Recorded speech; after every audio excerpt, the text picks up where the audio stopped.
Dus een patiënt die meestal wordt operado, bijvoorbeeld een catarata, die not een emergência, nos a posponer y nos está bezig die hal essay in.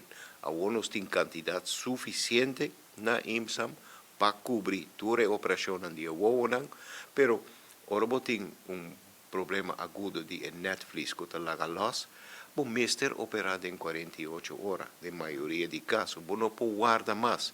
Dus nos a reservar el remedio para el paciente que está acuto.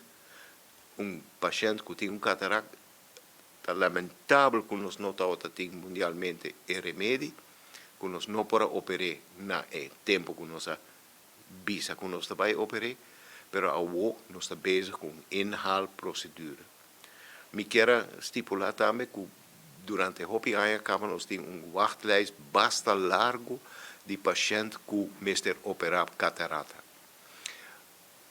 Recém, no curso de ano que passa, nós hebben extra budget de AZV. Echt uma injeção grande de extra placa. Pero não está somente lens que tem que comprar. Nós não temos suficiente equipo ainda para operar 2 pacientes na mesma hora.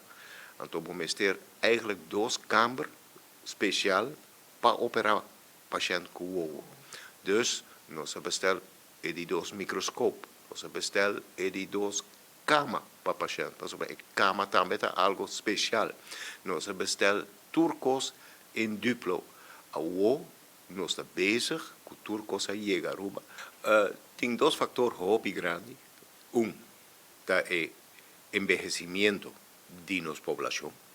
Nós estamos virando muito mais grande. Mais gente está virando grande. E zij sempre também acompanhar do problema de o e degeneração de vista tá algo que também está muito relacionado com a idade. Isso é fator grande. De 2 fatores grandes, está todo maleza crônico que está associado com os mal costumes de vida. Nós está one happy island, nós está one unhealthy island também. Hopi suco, hopi obesidade, problema com diabetes, problema com hipertensão, tudo isso aí causa problema na vista também.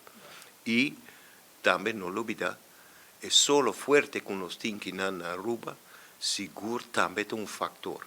Fe hora que volanta, de hora que vai dormir, a luz pisa de solo nós temos aqui na Aruba. Os turcos têm adicional efecto riba e envejecimiento de nos vista.